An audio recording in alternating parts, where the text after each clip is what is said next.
శ్రీమాత్రే నమ. జై గురు దత్తాత్రేయ నమ.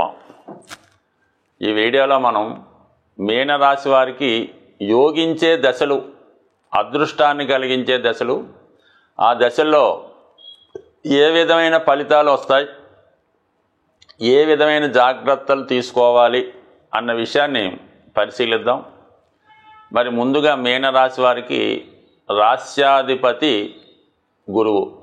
అందువలన గురు మహాదశ ఈ జాతకుల్ని చాలా ఉన్నత శిఖరాలకి తీసుకెళ్తూ ఉంటుంది. అంటే గురువు ఈ రాశి వారికి దశమాధిపతిగా మూల త్రికోణ రాశి అవ్వటం వల్ల, అది సహజ భాగ్య రాశి అవ్వటం వల్ల, అదే వీళ్ళకి దశమ స్థానం అవటం వల్ల ఎక్కువగా వీళ్ళు ఉన్నత వర్గానికి చెందినటువంటి విద్యావేత్తగా, అంటే ఒక కాలేజీయో ఉపాధ్యాయుడిగా, ప్రవచనకర్తగా, ఒక పండితుడుగా, ఒక శాస్త్రవేత్తగా, అంటే ఏదైతే సొసైటీలో గౌరవప్రదమైనటువంటి వృత్తులు ఉంటాయో ఆ వృత్తుల్లో వీళ్ళు స్థిరపడడానికి, ప్రవేశించడానికి ఈ గురు మహాదశ ఈ మీనరాశి వారికి, అంటే ముఖ్యంగా మీన లగ్నం వారికి రెండు ఒకటే అనుకుందాం, కానీ మీరు సుమారుగా ఏదన్నా ఒకటే తీసుకోండి.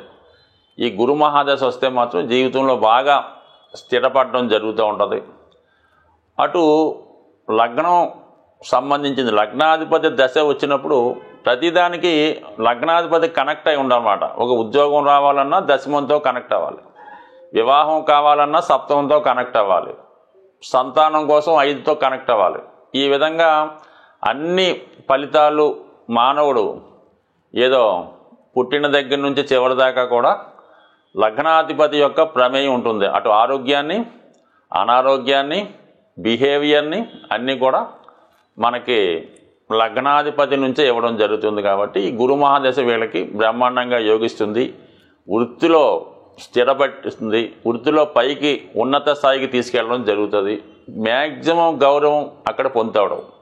సహజంగా కారకత్వాలు, గురు కారకత్వాలు అయినటువంటి సంతానం, ధనం, విజ్ఞానం, జ్ఞానం ఇవన్నీ కూడా గురువే ఇస్తాడు. బట్ ఓకే, గురు మహాదశ ఈ లగ్నం వారికి వచ్చిందంటే జీవితం సెటిల్ అయిపోయినట్టే. అందరికీ రావాలని రూల్ ఏం లేదు, బట్ కానీ గురు మహాదశ వస్తే అదృష్టవంతులు.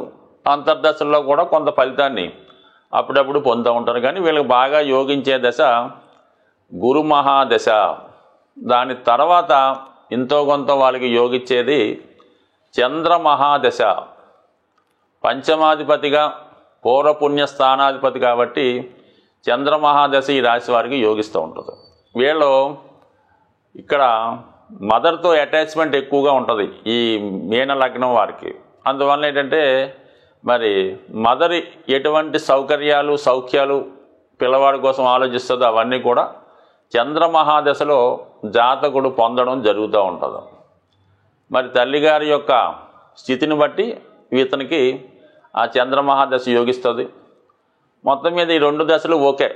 అంటే ఎక్కువగా ఈ దశలో సంతానం కలుగుతుంది, వివాహం కలుగుతుంది. అంటే ఎటువంటి సందర్భాల్లో ఏంటంటే అటు చంద్రమహాదశలో కానీ అటు శుక్రమహాదశలో కానీ భావాలతో సంబంధం లేకుండా వివాహాన్ని ఇచ్చే గ్రహాలు మాట ఈ రెండు. అంటే ఈ రెండు జలతత్వ గ్రహాలు, జలతత్వమే వివాహానికి కారణమవుతుంటుంది. అందుకనే తిథిని బట్టి, అంటే మీరు జన్మించిన తిథిని బట్టి కూడా మీ వివాహ జీవితం ఆధారపడి ఉంటుంది. అందుకని చంద్రమహాదశలో వివాహం ఇచ్చే అర్హత చంద్రుడికి కలిగి ఉంటుంది. సో ఈ విధంగా వీళ్ళకి చంద్రమహాదశ యోగిస్తుంది. ఎవరైతే సినిమా రంగంలో ప్రవేశిద్దాం అనుకున్నారో, ఒక రచయితగా, డైరెక్టర్గా, స్క్రీన్ ప్లే రైటర్గా, నటుడుగా, హీరోయిన్గా, హీరోగా, ఏదో పబ్లిక్లో స్థిరపడాలంటే, ఒక సెలబ్రిటీ కావాలంటే ఈ మీన లగ్నం వారికి చంద్రమహాదశ వచ్చి తీరవలసిందే. ఆ దశలో ఒక మంచి నేమ్ సంపాదిస్తారు. ఆ తర్వాత వీళ్ళు జీవించినంతకాలం దాని తర్వాత కూడా మంచి ఫలితం ఇవ్వడం జరుగుతుంది. ఈ రెండే వీళ్ళకి యోగించే దశలో. ఇక కుజుడు ధన భాగ్యాధిపతి అవుతుంటాడు. అంటే వీళ్ళకి ఈ భాగ్యాధిపతిగా ఉన్నటువంటి గ్రహం ఏంటంటే అష్టమాధిపతి అయ్యాడనమాట. అందుకని ఏంటంటే వీళ్ళకి తండ్రి దగ్గర నుంచి పెద్దగా సహకారం లేకపోవచ్చు, లేదంటే తండ్రి గారి యొక్క స్ట్రగుల్ వల్ల, వేరే కారణాల వల్ల ఫాదర్కి సక్సెస్ లేకపోవడం వల్ల వీళ్ళు పెద్దగా పట్టించుకోపోవచ్చు. అందువల్ల ఈ కుజ మహాదశలో ఫాదర్కి ఇబ్బంది కలుగుతూ ఉంటుంది. వీళ్ళకి ఎలా ఉంటుందంటే కుటుంబంలో ఈ పాపగ్రహ ప్రభావం వల్ల ఎలా ఉంటుందంటే కుటుంబ సమస్యలు, ఆర్థికపరమైన ఇబ్బందులు, మనీ ఖర్చు అవ్వడం, వివాహపరమైన ప్రాబ్లమ్స్ వచ్చే అవకాశం ఉంది. అయితే కొంతవరకు సక్సెస్ని భూములు స్థిరాస్తి విషయంలో ఇవ్వడం జరుగుతుంది. వృత్తిలో నిలదొక్కుకోవడానికి కొంత సహాయపడుతుంది తప్ప అంత గొప్పగా మాత్రం ఈ కుజ మహాదశ వీళ్ళకి యోగించే అవకాశం లేదు.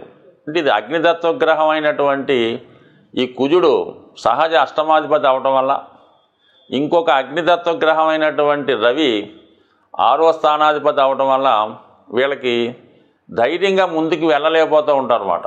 సో కారణం వల్ల అంటే అక్కడ కొంతవరకు సెంటిమెంట్ అడ్డు రావచ్చు, ఏదైనా నిర్ణయాలు తొందరగా తీసుకొని దాన్ని అమలుపరచలేకపోతుంటారు. అందువల్ల కుజ మహాదశ వీళ్ళకి కేవలం 7 సంవత్సరాలు ఒక యావరేజ్ ఫలితం ఇస్తుంది. అయితే ఒక పుణ్యక్షేత్రాలు దర్శించడం, కుటుంబంలో కలిసి ఏదన్నా ఫంక్షన్స్ వేడుకలు చేసుకోవడం, ఏదైనా మొత్తం మీద కొన్ని శుభకార్యాలు ఇవ్వడం జరుగుతుంది.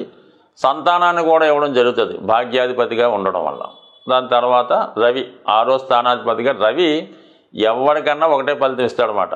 అప్పటిదాకా మీరు మంచి ఫలితాలు తెచ్చుంటే మంచి అందలం ఎక్కిస్తాడు, ఏమాత్రం తప్పుడు కార్యక్రమాలు చేసినా శిక్షిస్తూ ఉంటాడు. 6వ స్థానాధిపతిగా మరి రవి మహాదశలో సాధారణంగా మీకు ఎక్కువ అప్పుడు దాకా ఉన్నదాన్ని బట్టి ఉంటుంది. బట్ కానీ ఉద్యోగంలో మాత్రం చాలా బాగుంటుంది. ప్రభుత్వ ఉద్యోగం కొరకు ప్రయత్నం చేస్తుంటే అంటే మామూలుది కాకుండా ఏదైనా సివిల్స్, ఐపీఎస్ లాంటి పెద్ద ఉద్యోగాలకైనా, మెడికల్ ఎంట్రన్స్ రాస్తున్నా, డాక్టర్ కోర్సులో ప్రవేశించాలన్నా, ప్రభుత్వ ఉద్యోగం రావాలన్నా రవిదశ 6 సంవత్సరాల్లో జాతకుడికి అర్హత ఉంటే ఆ సమయంలో ప్రయత్నం చేస్తే ప్రభుత్వ ఉద్యోగం వచ్చి అంటే 6వ భావం సర్వీస్ చెప్తూ ఉంటుంది.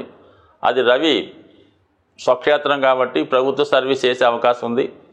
అలాగే ధనస్థానంలో రవి ఉచ్చ పొందుతుంటాడు కాబట్టి ప్రభుత్వ ధనం సంపాదించే అవకాశం ఉంది. అంటే జాతకుడు కావచ్చు, జాతకుడు కుటుంబంలో ఒకరన్నా ప్రభుత్వ ఉద్యోగం రావచ్చు. మొత్తం ప్రభుత్వ ధనం తినే యోగం ఈ మీనలగ్నం వారికి ఉంటుంది కాబట్టి మరి ఆ విధంగా ప్రయత్నం చేస్తే కంపల్సరిగా ప్రభుత్వ ధనం తినే అవకాశం ఉంది. అంటే ఇప్పుడు అందరికీ ఇంచుమించు ఏదో పథకం వల్ల, ఈ ఓల్డ్ ఏజ్ పథకం వల్ల, అమ్మఒడి ఏదో పథకం వల్ల వచ్చినప్పుడు కూడా అది కాదు, కష్టపడి సంపాదించడం తప్ప ఈ ప్రభుత్వ పథకాలు అన్నది ప్రభుత్వ ధనం ప్రభుత్వ ఉద్యోగం కింద అయితే రాదు.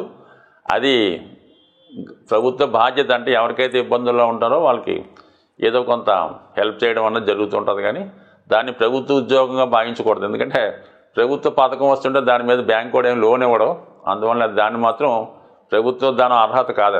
అది ఒక ఇది. సరే, దాని గురించి తర్వాత. మొత్తం మీద మాత్రం ఈ మీనరాశి వారికి 2 దశలు యోగిస్తాయి, గురుదశ, చంద్రదశ. ఈ 2 దశలు యావరేజ్గా ఉంటే 6వ స్థానం అనేది విజయస్థానం కాబట్టి వాళ్ళ యొక్క ప్రయత్నాన్ని బట్టి ఒక విధంగా రవి బెటర్ కుజుడి కన్నా. దాని తర్వాత కుజుడు, ఈ 4 యోగిస్తాయి. ఇంకా కేతు దశ మీనరాశి వారికి చాలా కావలసినటువంటి దశ. ఎవరైతే ఈ మీనరాశి వాళ్ళు అందరూ బాగుండాలి, అందులో మనం ఉండాలి, ఎవరికి అపకారం తలపెట్టకూడదు, అలాగే మనం ఎంత కష్టపడుతున్నామో అంతే ధనం తీసుకోవాలి, ఇతరుల ధనం మనకొద్దు, ఇతరుల సొమ్ము మనకొద్దు అన్నటువంటి భావంతో ఉంటారు కదా వీళ్ళు. అందుకని వీళ్ళకి కేతువే కరెక్ట్ మాట.